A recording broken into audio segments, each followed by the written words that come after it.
नमस्कार दोस्तों, मैं मास्टर ओपी लेखा चाणक्य अनअकैडमी की ऑनलाइन क्लास में आप सभी का स्वागत करता हूं। दोस्तों, हम पढ़ रहे थे इंदिरा गांधी नहर परियोजना और इंदिरा गांधी नहर परियोजना में हम पढ़ रहे थे निर्माण कार्य, अर्थात विभिन्न चरणों के अंदर इंदिरा गांधी नहर का निर्माण हुआ था। तो हम पढ़ रहे थे निर्माण कार्य, जिसमें हमने कल शुरू किया था प्रथम चरण। तो ध्यान दीजिए, आज विस्तार से मैं आपको फिर प्रथम चरण पढ़ाता हूं, फिर द्वितीय चरण को पढ़ेंगे। तो ध्यान दीजिए दोस्तों, सबसे पहले अपनी नोटबुक में लिख लीजिए निर्माण। तो निर्माण कितना चरणों में के अंदर हुआ था? तो 2 चरणों में, ठीक है, 2 चरणों में निर्माण कार्य हुआ था। अब आप आराम से ध्यान दीजिए, प्रथम चरण,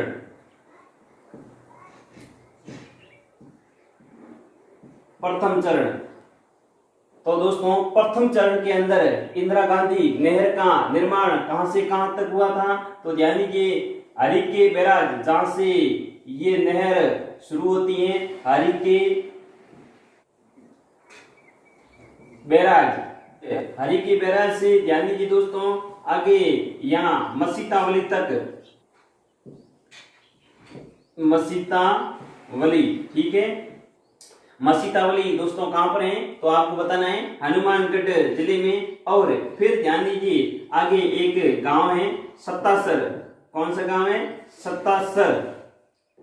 सत्तासर गांव, जो कि कहां पर पड़ता है? पुंगल में। ध्यान दीजिए, पुंगल हेड कहां है? बीकानेर में। तो ये भी दोस्तों आप विशेष ध्यान देना, पुंगल हेड कहां पर है? बीकानेर के अंदर।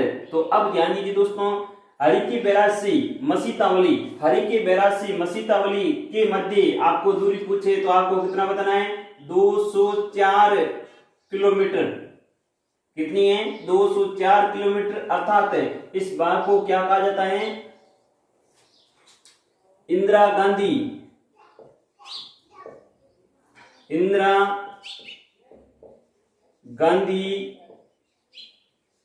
फीडर, ठीक है, इंदिरा गांधी फीडर। अर्थात इनको पहले क्या कहा जाता था? राजस्थान फीडर। अब इसका नाम क्या कर दिया है? इंदिरा गांधी फीडर। तो इंदिरा गांधी फीडर की लंबाई कितनी है? 204 किलोमीटर, ठीक है। और राजस्थान में कितनी है इस फीडर की लंबाई, और बाहर कितनी है? तो ध्यान दीजिए, बाहर तो है 170 किलोमीटर, जो कि ध्यान दीजिए पंजाब प्लस हरियाणा के अंदर, ठीक है। और राजस्थान के अंदर कितना है? तो आपको बताना है 34 किलोमीटर। ये कहां पर है? राजस्थान में, ठीक है। तो ये दोनों यहाँ पर विशेष ध्यान देना, 170 पंजाब और हरियाणा के अंदर और 34 किलोमीटर है राजस्थान के अंदर, ठीक है दोस्तों। अब ध्यान दीजिए, मसीतावली से सत्तासर गांव तक इसकी अगर आपको लंबाई पूछे तो आपको कितना बताना है? 189 किलोमीटर। ध्यान दीजिए, 189 किलोमीटर। तो दोस्तों आगे ध्यान दीजिए, अब इसी चरण के अंदर जल प्रवाह किया गया था। ध्यान दीजिए, जल प्रवाह। अब आपको प्रश्न पूछे, जल प्रवाह किसने किया, कब किया और कहां से किया? ये 3 प्रश्न यहां से पूछे जाते हैं, तो आप विशेष ध्यान देना। जल प्रवाह किया था उस समय सर्वपल्ली राधाकृष्णन। कौन थे? सर्वपल्ली राधाकृष्णन, ठीक है। सर्वपल्ली राधाकृष्णन उस समय क्या थे? उपराष्ट्रपति थे, ठीक है, उपराष्ट्रपति थे। तो इन्होंने सबसे पहले इंदिरा गांधी नहर का जल प्रवाह किया था। और जल प्रवाह कब किया था? तो आपको बताना है 11 अक्टूबर। कब किया? 11 अक्टूबर, 11 अक्टूबर 1961 को, 11 अक्टूबर 1961 को। और कहां से किया? तो आपको बताना है नौरंगदेश्वर वितरिका से, वितरिका से, ठीक है, नौरंगदेश्वर वितरिका से सबसे पहले जल प्रवाह किया गया, इसका भी दोस्तों आप विशेष रूप से ध्यान रखना। ये कई बार परीक्षाओं के अंदर प्रश्न पूछा जाता है कि सर्वप्रथम इंदिरा गांधी नहर का जल प्रवाह किसने किया, कब किया और कहां से किया। ठीक है, तो ये 3 प्रश्न बनते हैं। इन तीनों प्रश्नों का आप विशेष रूप से ध्यान रखना दोस्तों। आगे ध्यान दीजिए दोस्तों। अब दोस्तों अगर आपको पूछ ले कि पहले चरण के अंदर कुल वितरिकाओं की लंबाई कितनी थी, तो आपको कितना बताना है, यानी वितरिकाओं की लंबाई नीचे आप लिख लीजिए, वितरिकाओं की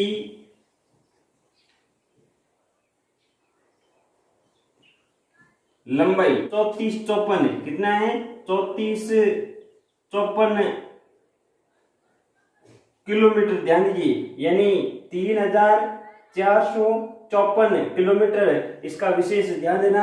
यानी प्रथम चरण के अंदर वितरिकाओं की लंबाई, यानी इंदिरा गांधी नहर से जो छोटी छोटी नहरें या शाखाएं निकाली गई, तो उनकी लंबाई कितनी है, 3454 अर्थात 3454 किलोमीटर। ध्यान दीजिए, इस चरण के अंदर अर्थात प्रथम चरण के अंदर ध्यान दीजिए, ये सूरतगढ़, अनूपगढ़ और पुंगल और एक इधर रावसर, इन शाखाओं का, और इधर ये चौधरी कुंभाराम आर्य लिफ्ट नहर, इनका मुख्य रूप से प्रथम चरण के अंदर विकास हुआ था। तो ये आप अपने रजिस्टर के अंदर नोट कर लीजिए। तो दोस्तों अब हम पढ़ेंगे द्वितीय चरण को। तो दोस्तों आइए हम द्वितीय चरण को शुरू करते हैं।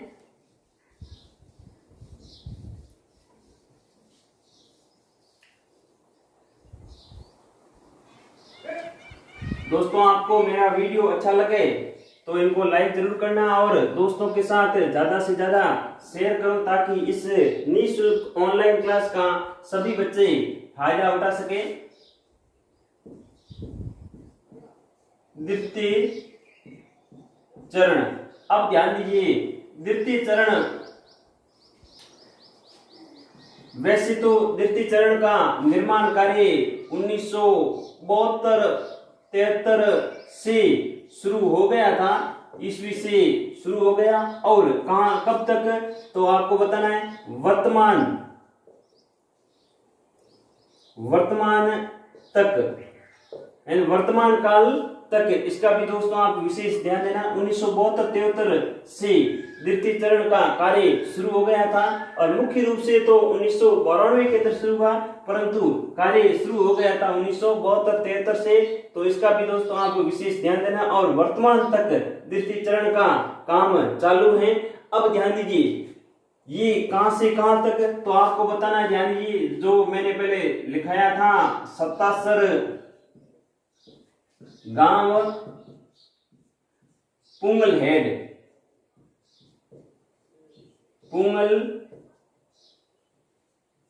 ठीक है, पुंगल हेड कहां है, बीकानेर, ठीक है। यहां से कहां तक, तो आपको बताना है मोहनगढ़, इसका विशेष ध्यान देना। मोहनगढ़ तक, मोहनगढ़ कहां है, तो आपको बताना है जैसलमेर के अंदर, जैसलमेर तक।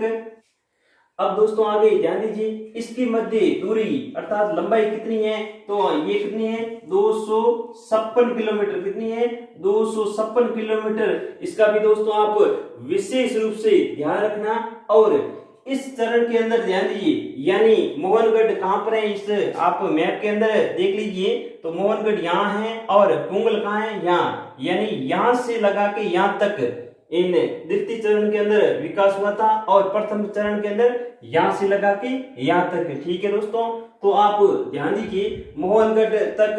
अब इनके अंदर अर्थात सबसे पहले जल प्रवाह कब किया गया, तो ये भी दोस्तों आप विशेष ध्यान देना। तो दोस्तों जल प्रवाह इसके अंदर कब किया, आपको पूछे तो आपको बताना है 1 जनवरी 19 के अंदर, 1 जनवरी 1987 के अंदर। और जल प्रवाह किसने किया, तो आपको क्या बताना है, विश्वनाथ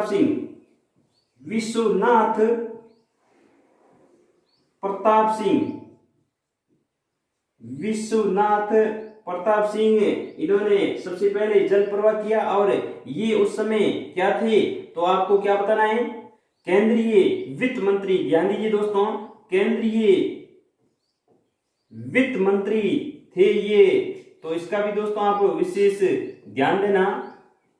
इन्होंने सबसे पहले जल प्रवाह किया था, और कब किया, 1 जनवरी 1987 को। इसका भी दोस्तों विशेष ध्यान देना। और कहां से किया, तो आपको ध्यान देना, पुंगल हेड से, यानी सबसे पहले यहां से जल प्रवाह करेंगे तब आगे आएगा।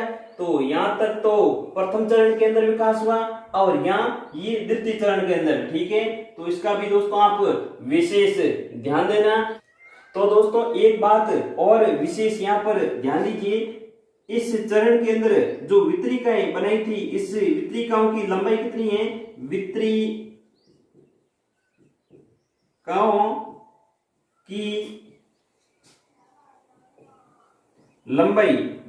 की लंबाई पूछी तो आपको कितना बताना है, 59 ध्यान दीजिए, 59 किलोमीटर, अर्थात 5959 किलोमीटर वितरिकाओं की लंबाई द्वितीय चरण के अंदर थी।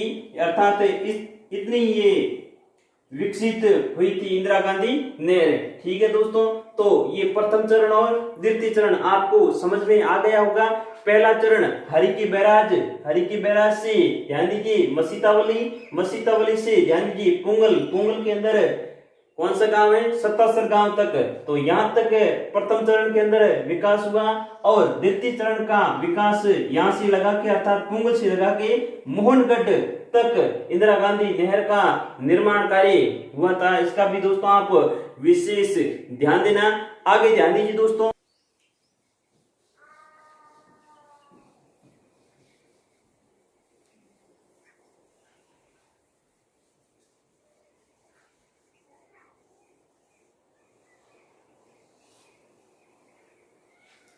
अब मैं कुछ इस नक्शे में आपको समझाना चाहूंगा। तो ध्यान दीजिए दोस्तों, आप विशेष रूप से अपनी कॉपी के अंदर भी ये चीज नोट कर लेना। तो ध्यान दीजिए दोस्तों, यहाँ से व्यास नदी निकलती है और यहाँ सतलज नदी निकलती है, और ये दोनों यहाँ पर मिलती है। तो संगम यहाँ पर होता है। यहाँ कौन सा स्थान है, तो आपको बताना है हरिकी बैराज, अर्थात ये हरिकी बैराज बनाया गया है, जो कि फिरोजपुर पंजाब के अंदर अवस्थित है। आगे ये ध्यान दीजिए, दोनों नदी मिलने के बाद में ये नदी क्या कहलाती है, सतलज नदी। सतलज नदी क्यों कहलाती है, क्योंकि ये मुख्य नदी है। व्यास नदी सतलज नदी के अंदर मिलती है, तो इसका विशेष ध्यान देना। आगे ध्यान दीजिए दोस्तों, ये तो क्या कहलाता है, राजस्थान फीडर। पहले इसका नाम था राजस्थान फीडर, अब इसका क्या नाम है, इंदिरा गांधी फीडर, ठीक है, इंदिरा गांधी फीडर, ठीक है। अब आपको ध्यान देना है, इंदिरा गांधी फीडर की लंबाई कितनी है, तो 204 किलोमीटर, ठीक है। और इसकी राजस्थान के अंदर लंबाई कितनी है, तो आपको बताना है 34 किलोमीटर। कई किताबों में 35 किलोमीटर लिखा है, परंतु सही है 34 किलोमीटर। इसका आप विशेष ध्यान देना। और ये कहां तक है, तो आपको बताना है मसीतावली हेड, अर्थात हनुमानगढ़ तक है। यहां तक कोई भी पानी उपयोग में नहीं ले सकता है, अर्थात ये जैसे पंजाब और हरियाणा, ये भी इस फीडर का पानी उपयोग में नहीं ले सकते हैं। और यहां तक राजस्थान भी नहीं ले सकता है। ध्यान दीजिए, जहां पर फीडर का अंत होता है, इससे पहले राजस्थान भी इस जल का उपयोग नहीं ले सकते हैं। इसका भी दोस्तों आप विशेष ध्यान देना। आगे ध्यान दीजिए, ये फीडर राजस्थान के अंदर कहां प्रवेश करता है, तो आपको बताना है खरखेड़ा गांव। कहां है, खरखेड़ा गांव, जो कि टीबी तहसील हनुमानगढ़ जिले के अंदर पड़ता है, खरखेड़ा गांव। तो इसका भी दोस्तों आप विशेष ध्यान दीजिए। और आगे इस नहर से एक शाखा निकाली गई है। अब आपको दिशा भी पूछ ले कि बाएं से कौन सी निकाली गई है और दाएं से कौन सी निकाली गई है। अब ध्यान दीजिए, इसका बायां भाग कौन सा है और दाया भाग कौन सा है? तो ध्यान दीजिए ये नहर यूं आ रही है अर्थात ये नीचे आ रही है, तब इसका दाया भाग तो ये हो जाएगा और बाया भाग ये हो जाएगा। ठीक है दोस्तों, तो दोस्तों बाईं तरफ से एकमात्र शाखा निकाली गई है, तो इसका भी आप विशेष ध्यान देना। कौन सी है? रावतसर शाखा। रावतसर शाखा से ध्यान दीजिए, रावतसर शाखा से हनुमानगढ़ जिले के अंदर ही सिंचाई होती है, तो इसका भी विशेष ध्यान देना कि रावतसर शाखा से कितने जिले सिंचाई करते हैं, तो आपको बताना है एक जिले में, यानी हनुमानगढ़ जिले के अंदर। इसका भी दोस्तों आप विशेष ध्यान देना। और ये बाईं तरफ एकमात्र, इसका भी आप विशेष ध्यान देना दोस्तों। बाईं तरफ एकमात्र शाखा निकाली गई है, बाकी सभी शाखाएं ये इधर निकाली गई हैं, अर्थात ध्यान दीजिए कितनी है? 1 2 3 4 5 6 7 8 और वो 9 शाखाएं हैं, तो आप इसका भी विशेष ध्यान देना। शाखाएं कितनी है? 9। ठीक है, अब ध्यान दीजिए दाईं तरफ से कौन कौन सी शाखाएं हैं, इसका भी आप नाम विशेष ध्यान देना, और उसका तो आप विशेष रूप से दोस्तों ध्यान रखना नाम। और बाईं तरफ से ध्यान दीजिए सबसे ऊपर है सूरतगढ़। सूरतगढ़ ध्यान दीजिए गंगानगर के अंदर है। अनूपगढ़ ये भी गंगानगर के अंदर है। और पुंगल कहां पर है? बीकानेर के अंदर। और दातोर ये बीकानेर के अंदर है। और बिशलपुर ये भी बीकानेर के अंदर है। और ध्यान दीजिए आगे चारनावाला ये 2 जिलों के अंदर से निकलती है, अर्थात ये 2 जिलों को सिंचाई की सुविधा उपलब्ध कराती हैं। तो ध्यान दीजिए एक तो बीकानेर और एक जैसलमेर। ठीक है दोस्तों, और आगे ध्यान दीजिए शहीद बीरबल शाखा ये जैसलमेर जिले को पानी उपलब्ध कराती है, तो इसका विशेष ध्यान देना। और सागरमल गोपा शाखा जो ये भी जैसलमेर जिले के अंदर सिंचाई की व्यवस्था उपलब्ध कराती है, अर्थात पानी उपलब्ध कराती है, तो इसका भी दोस्तों आप विशेष ध्यान देना। अब ये नाम आप ध्यान रखना 8 + 1, ठीक, यानी 8 तो है दाईं तरफ और 1 है बाईं तरफ, तो ये बाईं तरफ वाली आप विशेष रूप से ध्यान रखना। एक ये बाईं तरफ वाली कौन सी है? तो ध्यान दीजिए रावतसर शाखा। ठीक है, तो इन शाखाओं से ध्यान दीजिए दोस्तों, कुल सिंचाई की 70% सिंचाई किससे होती है? शाखाओं से होती है, तो इसका भी दोस्तों आप विशेष ध्यान देना। अब ध्यान दीजिए इस नहर से कौन कौन सी लिफ्ट नहरें निकाली गई हैं, तो इसका भी दोस्तों ध्यान दीजिए। ये लिफ्ट नहरें निकाली गई हैं, देखिए 1 2 3 4 5 6 7। ठीक है, कितनी लिफ्ट नहरें निकाली गई हैं? तो 7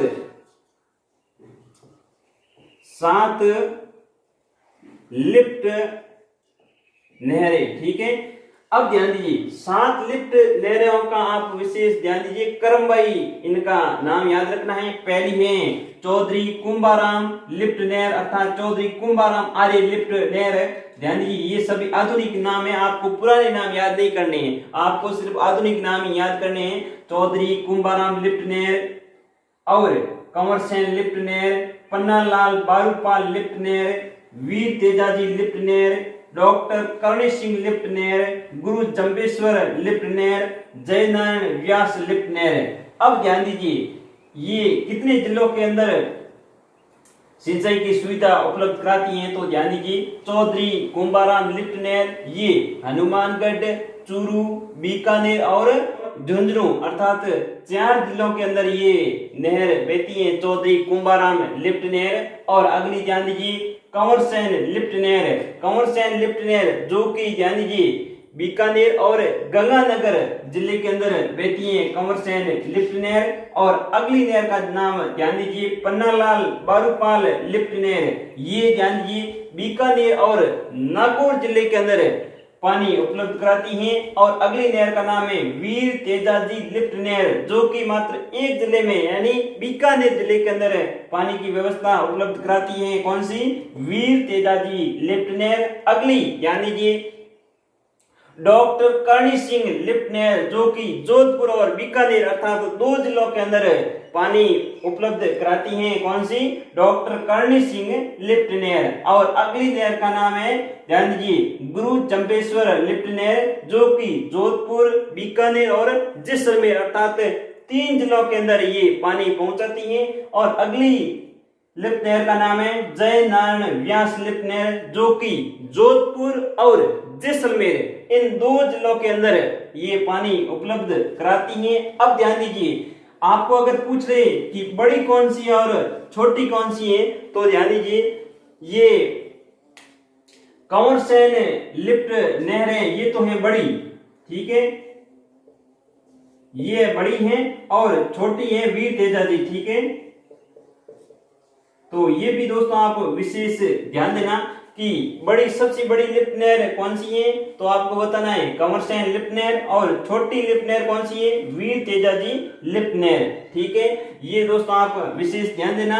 अब आगे ध्यान दीजिए, यहाँ पर अर्थात ध्यान दीजिए, यहाँ नहर मुख्य नहर यहाँ समाप्त हो जाती है और आगे एक उपशाखा निकाली गई है जिसका नाम है रामदेव उपशाखा, ठीक है। क्या नाम है, रामदेव उपशाखा, जो कि ध्यान दीजिए गड्रा रोड बाड़मेर तक आती है। इसका भी आप विशेष ध्यान देना दोस्तों।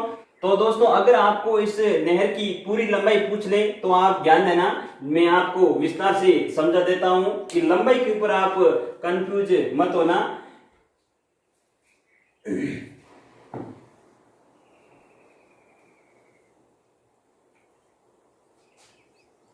ये इधर लिखा हुआ है इंदिरा गांधी फीडर की लंबाई कितनी है, 204 किलोमीटर, ठीक है। अब ध्यान दीजिए, पहले चरण के अंदर अर्थात इस फीडर के बाद कितनी और लंबाई बढ़ी थी, तो आपको बताना है 189 किलोमीटर, ठीक है। अब दूसरे चरण के अंदर कितनी हुई थी, तो 256। अब ध्यान दीजिए, ये लंबाई कुल जोड़ दो तब क्या आ जाएगा, इंदिरा गांधी नहर की कुल लंबाई, तो ये कुल लंबाई कितनी होगी, तो ध्यान दीजिए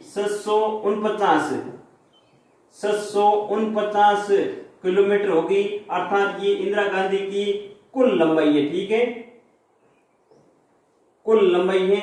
अगर दोस्तों आपको पूछ ले कि इंदिरा गांधी नहर की मुख्य लंबाई यानी मुख्य नहर की लंबाई कितनी है, तो ध्यान दीजिए इनको आपको जोड़ना है, तो ये कितना हो जाएगा 445 किलोमीटर, ठीक है।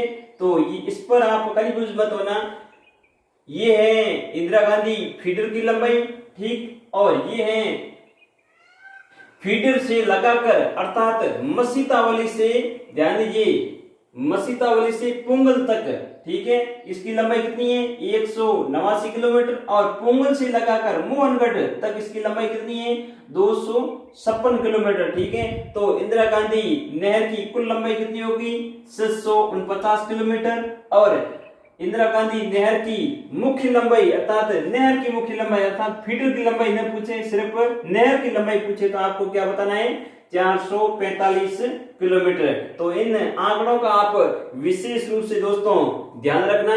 अब आगे ध्यान दीजिए दोस्तों,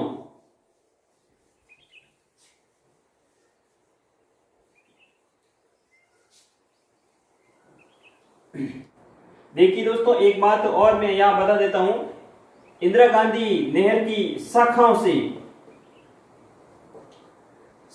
से कितनी सिंचाई होती है, तो मैंने आप भी बताया था 70%, और प्लस लिफ्ट नहरों से, ध्यान दीजिए लिफ्ट नहरों से कितनी सिंचाई होती है, तो आपको बताना है 30%, ठीक है। तो यह आप विशेष ध्यान देना, सिंचाई की व्यवस्था अगर पूछ ले कि शाखाओं से कितनी होती है, तो 70%, लिफ्ट नहर से कितनी होती है, तो ध्यान दीजिए 30% सिंचाई होती है। अब ध्यान दीजिए इस नहर का फायदा कुल कितने जिले उठाते हैं, तो ध्यान दीजिए 10 जिले, अर्थात इस नहर से कुल लाभान्वित जिले, ध्यान दीजिए लाभान्वित जिले यानी कुल लाभान्वित जिले, तो ध्यान दीजिए आपको कितना बताना है 10 जिले। अब ध्यान दीजिए 10 जिलों के अंदर सभी को सिंचाई की व्यवस्था उपलब्ध नहीं होती है, इसमें से 10 में से 6 जिलों को तो सिंचाई की सुविधा उपलब्ध होती है और 4 जिलों को सिर्फ पेयजल की सुविधा उपलब्ध होती है, अर्थात पीने का पानी मिलता है, इसका विशेष ध्यान देना है। यानी 4 जिलों के अंदर सिंचाई की सुविधा इस नहर से उपलब्ध नहीं करवाई जाती है। तो अब ध्यान दीजिए 10 जिले कौन कौन से हैं। यानी पहले मैं आपको अलग अलग बता देता हूं,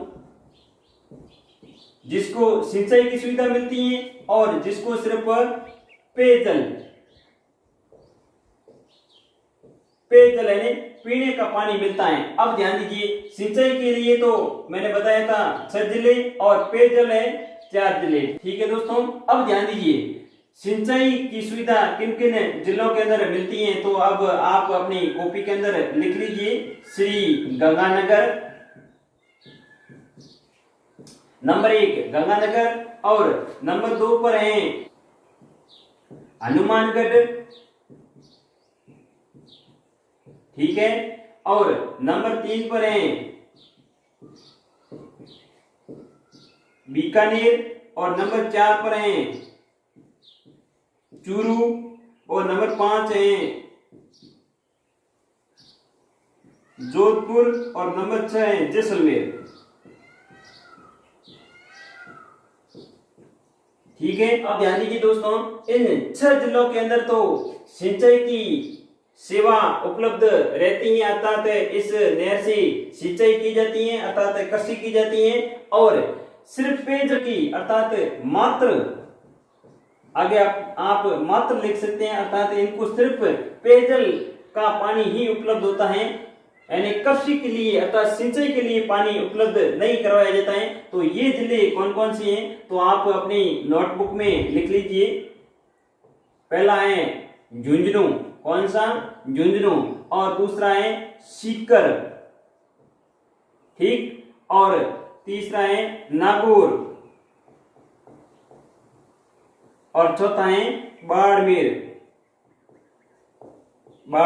ठीक है। तो ये 4 जिले जिनको इंदिरा गांधी नहर का पानी सिर्फ पेयजल के लिए मिलता है, इसका भी विशेष ध्यान देना, झुंझुनू, सीकर, नागौर और बाड़मेर को। और इन 6 जिलों को पानी सिंचाई के लिए उपलब्ध होता है, इनके साथ साथ पेयजल के लिए तो उपलब्ध होता ही, इनके साथ सिंचाई के लिए भी उपलब्ध होता है। तो इन 6 जिलों के नाम आप अलग से याद करना और इनका 4 जिलों का नाम अलग से याद करना, अर्थात कुल लाभान्वित जिले कितने हैं इस नहर से, तो आपको बताना है 10 जिले। कितने हैं, 10 जिले। तो आप इनका भी विशेष ध्यान देना, अपनी नोटबुक के अंदर ये नोट कर लेना। अब ध्यान दीजिए आगे,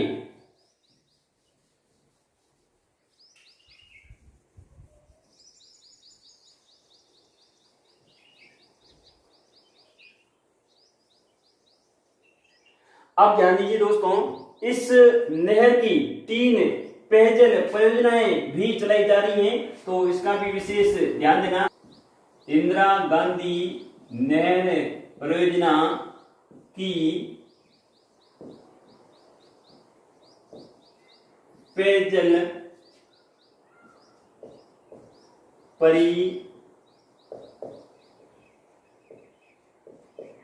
परियोजनाएं, ठीक है, इंदिरा गांधी नहर की पेयजल परियोजना, ये भी परीक्षा के अंदर कई बार प्रश्न पूछा जाता है। तो कितनी है, तो आपको बताना है 3। ध्यान दीजिए, अब 3 कौन कौन सी हैं आप अपनी नोटबुक के अंदर लिख लीजिए। पहली ये ध्यान दीजिए, कंवर सेन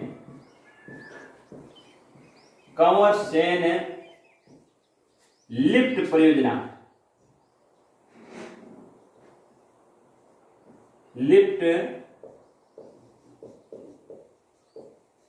परियोजना, ठीक। अब दूसरी कौन सी है, राजीव गांधी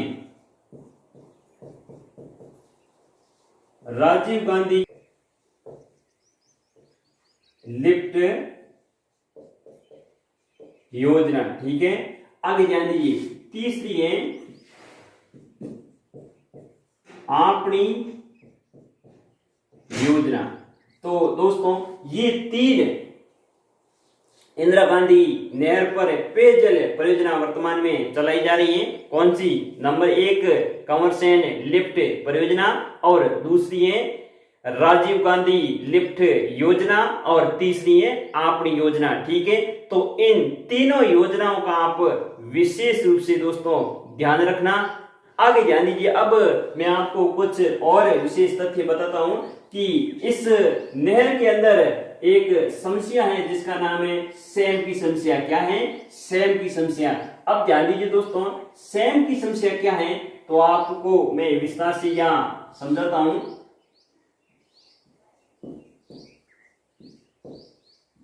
सैम की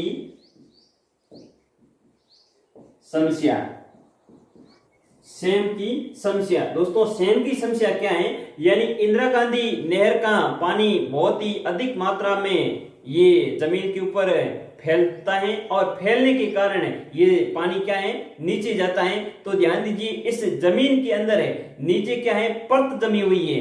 परत किनकी है? जो चूने की है, जो कि पानी को नीचे यानी अंदर नहीं जाने देती है। ये पानी वापिस ऊपर उठता है और ये जमीन क्या है? दलदली हो जाती है। कैसी हो जाती है? दलदली हो जाती है। तो ये दलदली जमीन ही सैम की समस्या कहलाती है, जिसके कारण जमीन क्या है? बंजर हो जाती है। इसका आप विशेष ध्यान देना। अब ध्यान दीजिए, सैम की समस्या के निवारण के लिए क्या किया जा रहा है? निवारण के लिए ध्यान दीजिए, एक घास होती है यहां, सेवण घास। कौन सी? सेवण घास लगाई जा रही है इस सैम की समस्या के निवारण हेतु।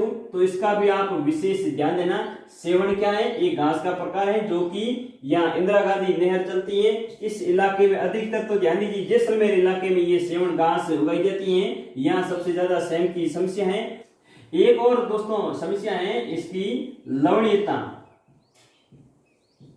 लवणीयता अर्थात जमीन का खारा हो जाना। खारे होने के कारण जमीन अनुपजाऊ हो जाती है। इसका भी आप विशेष ध्यान देना। अब लवणीयता की समस्या के लिए क्या किया जाता है तो ध्यान दीजिए, रॉक फॉस्फेट काम लिया जाता है। रॉक फॉस्फेट, ठीक है, रॉक फॉस्फेट यानी लवणीयता की समस्या के लिए क्या उपयोग लिया जाता है तो आपको बताना है रॉक फॉस्फेट। और एक और समस्या यहाँ की जिसका नाम है क्षारीयता। ठीक है, तो क्षारीयता इनकी समस्या अर्थात निवारण के लिए क्या किया जाता है तो आपको बताना है जिप्सम का उपयोग किया जाता है। जिप्सम अर्थात उसको खड्डी बोलते हैं, खड्डी। तो ध्यान दीजिए, क्षारीयता के लिए जिप्सम और चूना पत्थर। ध्यान दीजिए,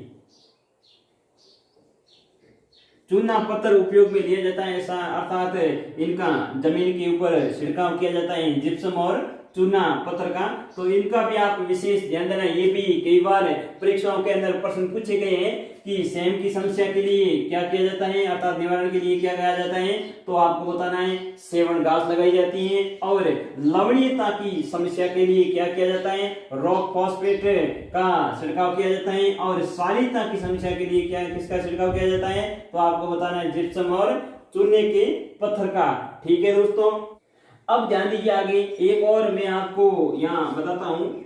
सैम की समस्या के लिए एक हनुमानगढ़ के अंदर योजना चलाई जा रही है। हनुमानगढ़ जिले में योजना है, योजना का नाम है इंडो डच जल निकासी। ध्यान दीजिए, इंडो डच जल निकासी परियोजना। इंडो डच जल निकासी परियोजना, इस परियोजना का नाम आप विशेष रूप से ध्यान देना। और ये किस देश के सहयोग से चलाई जा रही है तो आपको बताना है नीदरलैंड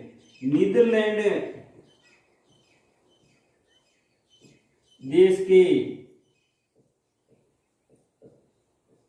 सहयोग से। ठीक है, तो हनुमानगढ़ जिले के अंदर सैम की समस्या का निवारण अर्थात इस जो पानी इकट्ठा हो जाता है, जमीन दलदली हो जाती है, इस पानी के निकासी के लिए कौन सी योजना चलाई जा रही है इंडो डच जल निकासी परियोजना। ठीक है, और ये किस देश के सहयोग से चलाई जा रही है, तो आपको बताना है नीदरलैंड देश के सहयोग से चलाई जा रही है। तो आप इसका विशेष रूप से ध्यान देना। और दोस्तों आपको इंदिरा गांधी नहर संपूर्ण रूप से समझ में आ गई होगी और ये अच्छे से अपने नोटबुक के अंदर नोट भी कर लेना। और अगर आपको समझ में नहीं आए तो दोबारा इस वीडियो को देख लेना। यानी इंदिरा गांधी नहर पर 2 वीडियो बने हुए हैं, एक तो पहले बना दिया और ये दूसरा है। ठीक है दोस्तों, और इस वीडियो को अधिक से अधिक दोस्तों के साथ शेयर भी करना। और अभी तक कोई नया सदस्य है तो चैनल को सब्सक्राइब जरूर कर देना, क्योंकि आगे शानदार वीडियो आ रहे हैं तो इनका फायदा आप उठा सके। और बेल आइकन घंटे का बटन भी दबा देना ताकि आपको समय पर सूचना मिलती रहे। तो धन्यवाद दोस्तों।